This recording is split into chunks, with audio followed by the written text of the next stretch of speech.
Welcome, weary traveller. Lay down your luggage and spend the night. For it is I, your host. How we doing? Or as, I can't remember his name now. From Diablo. Stay a while and listen. Uncle Deckard Kane. That was the one. Ooh, I'm peeking a little bit. 1 second. There we go. It's a little better. Welcome to everybody, and welcome to a new story.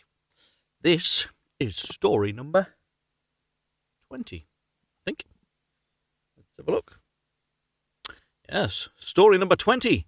If you joined yesterday, you would have seen the story of the woman that wanted everything, basically, and expected a magical prince flounder, to grant all wishes she desired, but made her poor unfortunate husband ask every single time, until she got so greedy that she wanted to become God, or a god figure, to which point the flounder then made her go back to the very beginning again and be herself. So it was an interesting story. Do tune in, do go and have a look at that. Hello there, Eamon! Stay a while and listen. Harry Potter. I know, Harry. Don't go down that now. It's been one of those days today. All the characters in my head have been talking to each other. I really should be locked up for that. Today's story is The Valiant Little Tailor. Remember, like, share and subscribe, and make sure you are hitting all those emoticons, emojis, animojis, whatever you want to do on this, because it does help my algorithms. For your interactions, do share, let others know about this stream. For those that are brand new to the stream and are just joining us, my name's Chris Kendall. I'm a professional British voice actor from the United Kingdom. And I am reading live every night, or trying to every night, at 9:30pm UK time, 4:30pm Eastern Standard Time in the US. Trying to read live one story per night from the book Grimm's Complete Fairy Tales. Amazing book. Don't have time to read them for myself, but I thought, what better way to go and read all of these than to read them to you and challenge myself at the same time. Because I have not read any of these beforehand, so it is all completely and utterly live. So jump into the chat. I can see people watching on my fan page. I can see people watching on my profile. And I can see people watching on YouTube, which is awesome. Thank you very much. Your presence is very, very much appreciated. Do let others know by sharing this video. Get a wider reach. Get more people entertained, just like I hope you are entertained. And to say that you keep coming back, that's a positive in my books. That's a positive. So I sincerely appreciate that. Sincerely appreciate it. Now, I'm trying to maneuver my screens so that if any questions or any comments appear on my windows, I should see them all. Hopefully, maybe in real time, maybe not in real time. We don't know. We shall see. But, stop the press. Tomorrow, we have a biggie. A very big one tomorrow. Only the original Cinderella. How can they possibly put horror into Cinderella? This is what I'm excited about. We already know from the stories that we've heard that this is from old German text. And they don't beat around the bush when it comes to telling stories. They don't fantasize things or make things nicer for children. They basically, well, I'm pretty sure that, what's his name? Santa's evil twin, who goes around and hits children with birch sticks. Oh, this is gonna annoy me. Krampus. To say that you've got an evil person at Christmas that goes around and hits people with sticks if you don't behave yourself. Well, there we go. That just shows you what kind of stories they tell. Now, I believe I'm right in the knowledge that Krampus originated in Germany. I love the stories in Germany. I love some of the rock bands in Germany as well. They are really pretty cool. Anyway, so yeah, we have Cinderella tomorrow, story 21. It is a biggie. Judging by the other two we had Hansel and Gretel, which I didn't remember some of it, but brought back memories. And then we had Rapunzel before that, and Rapunzel was actually a name of a flower that was mentioned in there. Was it Rosetta or something? I can't remember. Anyway, that was like story 12 or something. Yeah, so today's story is The Valiant Little Tailor. No idea if this is going to relate to any of the stories that we've heard in our childhood or in our lifetimes, or if it's just going to be one of those weird and wonderful short stories. Either way, I am excited to get started. Can you tell? Let's go. Thank you very much again for joining. Please do like, share and subscribe. Let as many people know as possible. And here we go. The Valiant Little Tailor. One summer's morning, a little tailor was sitting on his table by the window. He was in good spirits and sewed with all his might. Then came a peasant woman down the street crying, "Good jams, cheap! Good jams, cheap!" Never buy anything that's cheap, only good value. This rang pleasantly in the tailor's ears. He stretched his delicate head out of the window and called, "Come up here, dear woman. Here you will get rid of your goods." The woman came up the 3 steps to the tailor with her heavy basket, and he made her unpack all of the pots for him. He inspected all of them, lifted them up, and put his nose into them, and at length said, "The jam seems to me to be good. So weigh me out 3 ounces, dear woman, and if it comes to 1/4 of a pound, I will not complain." The woman, who had hoped to find a good sale, gave him what he desired, but went away quite angry and grumbling. "Now God bless this jam," cried the little tailor, "and give me health and strength." So he brought the bread out of the cupboard, cut himself a piece right across the loaf, and spread jam all over it. "This won't taste bitter," he said, "but I will just finish the jacket before I take a bite." He laid the bread near him, sewed on, and in his joy made bigger and bigger stitches. In the meantime, the smell of the sweet jam ascended to the wall, where the flies were sitting in great numbers, that they were attracted and descended on it in hosts. "Oh, who invited you?" said the little tailor, and drove the unforbidden guests away. The flies, however, who understood no words, would not be turned away, but came back again in ever-increasing companies. The little tailor at last lost all patience, and got a bit of cloth from a hole under his work table, and saying, "Wait, I will give you it," struck it mercilessly on them. When he drew it away and counted, there lay before him no fewer than 7, dead with long legs stretched out. "Are you a fellow of that sort?" said he, and could not help admiring his own bravery.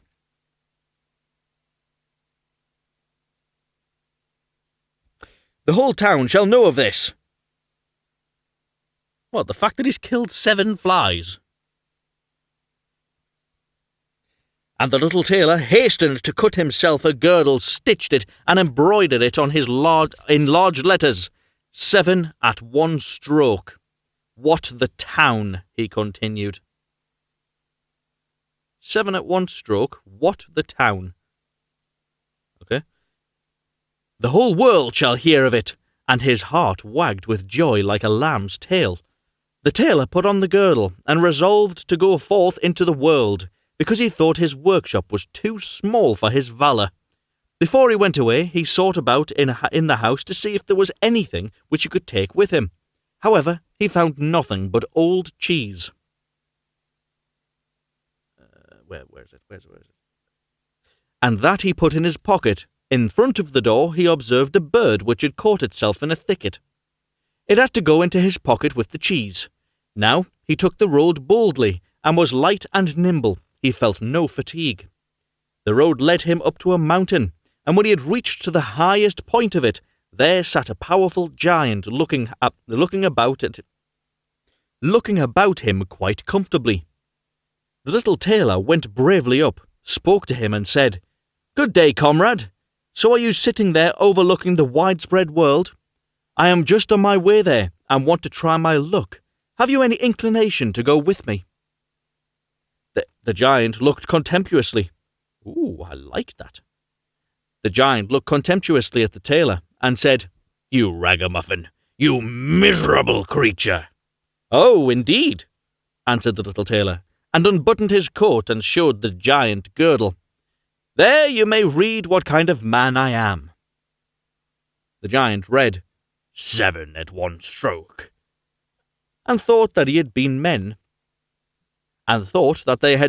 whom the tailor had killed, and began to feel little respect for the tiny fellow. Nevertheless, he wished to try him first, and took a stone in his hand and squeezed it together so that the water dropped out of it. "Do that likewise," said the giant, "if you have the strength." "Is that all?" said the tailor. "That's child play with us," and put his hand into his pocket, brought out the soft cheese, and pressed it until liquid ran out of it. "Nice." "Faith," said he, "that was good, wasn't it?" The giant did not know what to say, and could not believe it of the little man. Then the giant picked up a stone and threw it so high that the eye could scarcely follow it. "Now, little mite of a man, do likewise." "Well thrown," said the tailor, "but after all the stone came down to earth again. I will throw one which you will never see come back at all." And he put his hand into his pocket, took out the bird, and threw it into the air. The bird, delighted with its liberty, rose, flew away, and did not come back. "How does that shot please you, comrade?" asked the tailor. "You can certainly throw," said the giant, "but now we will see if you are able to carry anything properly." Took the little sailor to a mighty oak tree, which lay there felled on the ground, and said, "If you are strong enough, help me carry the tree out of this forest." "Readily," answered the little man. "You take the trunk on your shoulders, and I will raise up the branches and twigs. After all, they are the heaviest." The giant took the trunk on his shoulders, but the tailor seated himself on the branch, and the giant, who could not look round, had to carry away the whole tree, and the little tailor to boot. The tailor was quite merry and happy, and whistled a song. 3 tailors rode forth from the gate, as if carrying the tree was child's play. The giant, after he had dragged the heavy burden part of the way, could go no further, and cried, "Oh, I shall have to let this tree fall." The tailor sprang nimbly down, seized the tree with both arms as if he'd been carrying it, and said to the giant, "You are such a great fellow, and yet you cannot carry the tree." They went on together, and they passed a cherry tree. The giant laid hold of the top of the tree where the ripest fruits was hanging, bent it down, put it into the tailor's hand, and bade him to eat it. But the little tailor was much too weak to hold the tree, and when the giant let go, it sprang back again, and the tailor was hurried into the air with it. When he had fallen down again without injury, the giant said, "What is this? Have you no strength enough to hold a weak twig?" "There is no lack of strength," answered the tailor, Do you think that it could be anything to a man who struck down 7 at one blow? I leapt over the tree because the huntsmen are shooting down. I leapt over the tree because the huntsmen are shooting down there in the thicket. Jump as I did if you can do it.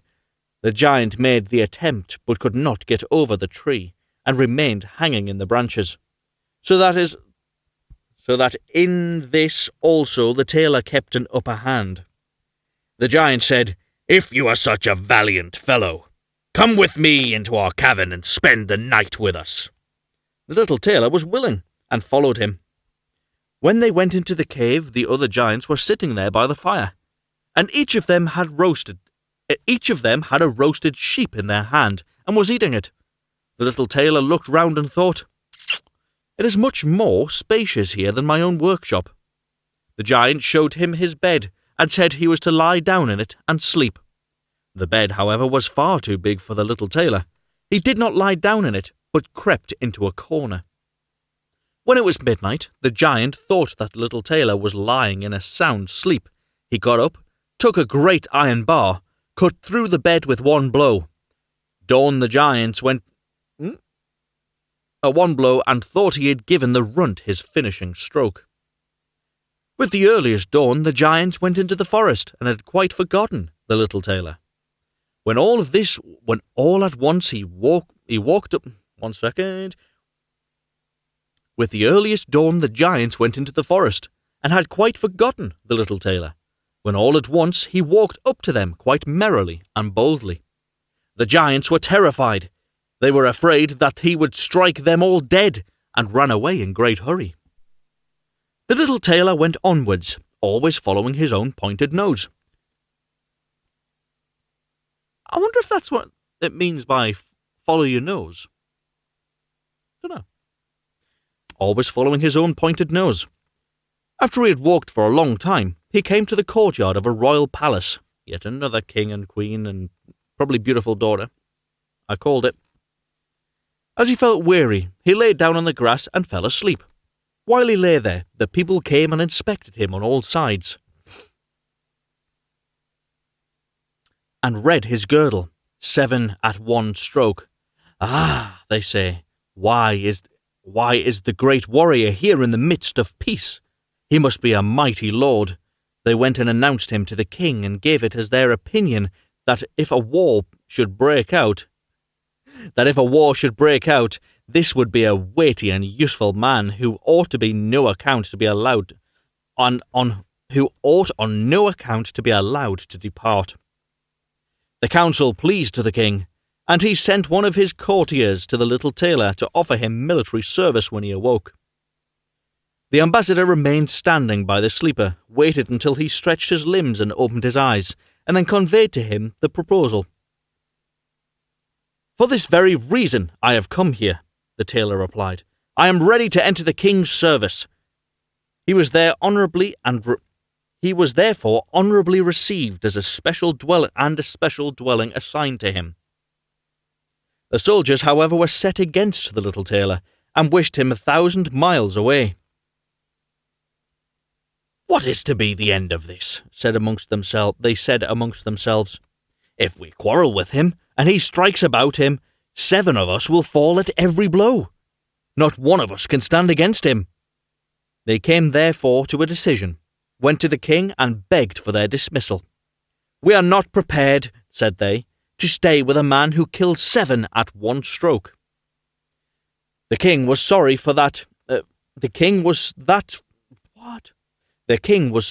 that for the sake of one he should lose all faithful servants, wished that he had never set eyes on the tailor, and would willingly get rid of him again. But he did not venture to give him his dismissal, for he dreaded that he should strike him and all his people dead, and place himself on the royal throne. He thought about it for a long time, and at last found good counsel. He sent to the little tailor, and had him informed that he was such a great warrior, the king had one request to make to him. In a forest of his country lived 2 giants who caused great mischief with their robbing, murdering, ravaging, and burning, and no one could approach them without putting themselves in danger of death. If the tailor conquered and killed these 2 giants, he would give them his only daughter to wed. Called it. And half of his kingdom as a dowry. Likewise, 100 horsemen should go with him to assist him. That would indeed be a fine thing for a man like me, thought the little tailor. One is not offered a beautiful princess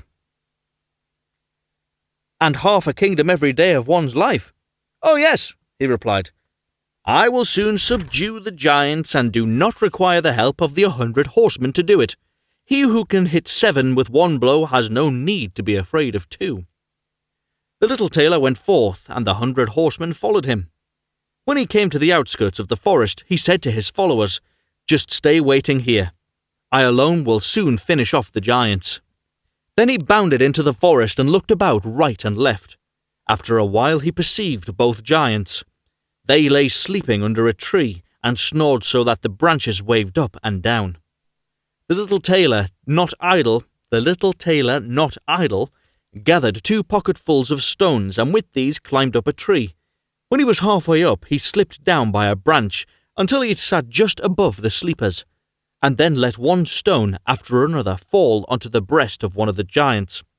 For a long time the giant felt nothing, but at last he awoke, pushed his comrade and said, Why are you knocking me? You must be dreaming, said the other. I'm not knocking you. They laid themselves down to sleep again, and then the tailor threw a stone to the second. What is the meaning of this? Cried the other. Why are you pelting me? I am not pelting you, answered the first, growling. They disputed about it for a time, but as they were weary, they let the matter rest, and their eyes closed once more. The little tailor began his game again, picked out the biggest stone, and threw it with all his might on the breast of the first giant. That is too much, cried he, and sprang up like a madman, and pushed his companion against the tree until it shook. The other paid him back in the same coin, and they got in such a rage that they tore up the trees and bellabawed each other so long that that at last they both fell down dead on the ground at the same time, and the little tailor leapt down. It is a lucky thing, said he, that they did not tear up the tree on which I was sitting, or I should have had to spring onto the other like a squirrel.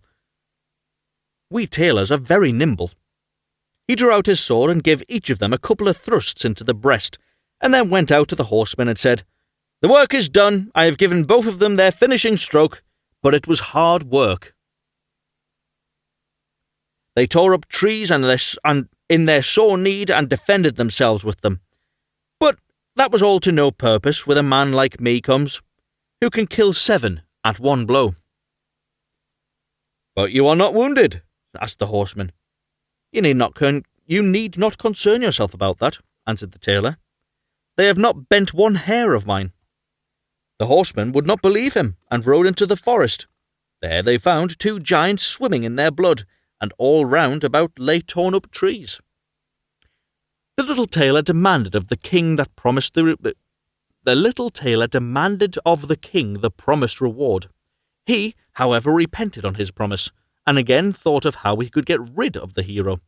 Before you receive my daughter and half of my kingdom, said he to him, you must perform 1 more heroic deed. In the forest roams a unicorn, which does great harm.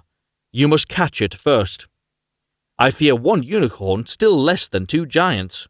7 at 1 blow is my kind of affair. He took a rope and an axe with him, went forth into the forest, and again bade those who were sent with him to wait outside. He had to seek long.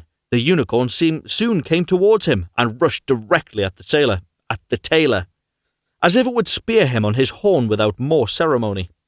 Softly, softly, it can't be done as quickly as that, he said, and stood still and waited until the animal was quite close, and then sprang nimbly behind the tree. The unicorn ran against the tree with all its strength, and stuck its horn so fast into the trunk that it had not enough strength to draw it out again, and thus was caught. Now I have got him, said the tailor, and he came out from behind the tree, put the rope round its neck, and then with the axe he hewed the horn out of the tree. When all was ready, When all was ready, he led the beast away and took it to the king. The king still would not give him the promised reward, and made a third demand. Before the wedding, the tailor was to catch him a wild boar that made great havoc in the forest, and the huntsmen should give him their help willingly, said the tailor. That's child's play.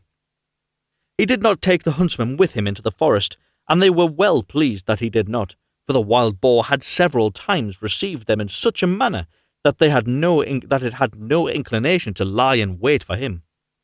When the boar perceived the tailor, it ran at him with a foaming mouth and whetted tusks, and was about to throw him to the ground, but the active hero sprang into a chapel which was nearby, and up to the window at once, and in one bound out again, out again. The boar ran in after him, but the tailor ran outside and shut the door behind it. Then the raging beast, which was much too heavy and awkward to leap out the window, was caught. The tailor called the huntsman there that they might see the prisoner with their own eyes. The hero went to the king, who was now, whether he liked it or not, obliged to keep his promise, and the king gave him his daughter and half of his kingdom. Had he known that it was no warlike hero, but a little tailor who was standing before him, it would have made his heart even less happy than it was. The wedding was held with great magnificence and small joy, and out of a tailor a king was made. After some time, the young queen heard her husband say in his dreams at night, "Boy, make me a doublet and patch the pantaloons, or else I will wrap the yard measure around your ears." Then she discovered in what state of a life the young lord had been born. The next morning complained of her wrongs to her father, and begged him to help get rid of her husband, who was nothing else but a tailor. The king comforted her and said, "Leave your bedroom door open this night, and my servants shall stand outside, and when he has fallen asleep shall go in, bind him, and take him on board a ship which will carry him into the wide world." The woman was satisfied with this, but the king's armour-bearer, who had heard all, was friendly with the young lord, and informed him of the whole plot. "I'll put a screw into that business," said the little tailor. At night he went to bed with his wife at the usual time, and she thought that he had fallen asleep. She got up, opened the door, and then lay down again. The little tailor, who was only pretending to be asleep, began to cry out in his clear voice, "Boy, make me a doublet and patch me the pantaloons, or I will wrap the yard measure over your ears. I slayed 7 at one blow. I killed 2 giants. I brought away 1 unicorn, and I caught a wild boar, and now I am expected to fear those that are standing outside this room." When these men heard the tailor speaking thus, they were overcome by great dread, and ran as if a wild hunter were behind them, and none of them would venture anything further against him. So the little tailor was a king and remained one to the end of his life. Interesting.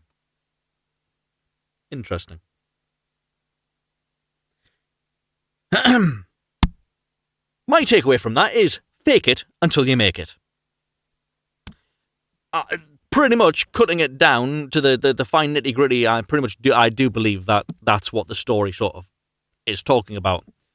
You may not be professional to begin with, but pretend you are, and keep believing in yourself. But at the same time, he is a bit of a gobshite by putting the fact that he'd killed 7 flies on his jacket, but not telling anybody it was flies. I don't know. What did you think? What were your thoughts on that one? Let me know in the comments down below. And remember, if you're watching on YouTube, please do like, share, and subscribe. And do remember to click that bell notification icon if you want to be notified when I'm next live. On YouTube, please do share and follow my fan page or my business page. I don't know what Facebook are calling them these days. Business page, I think.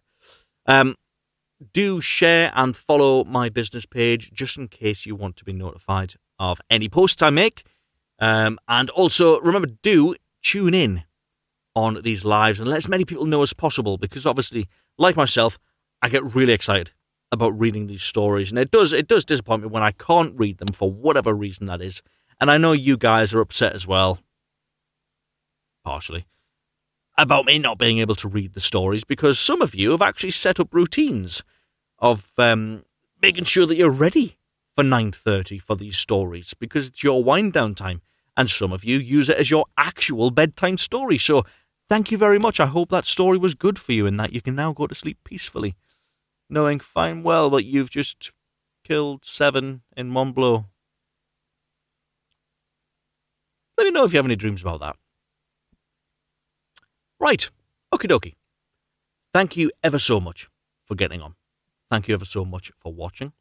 And thank you if you have shared. I don't know because I can't see any of that because of the way my screen is at the moment.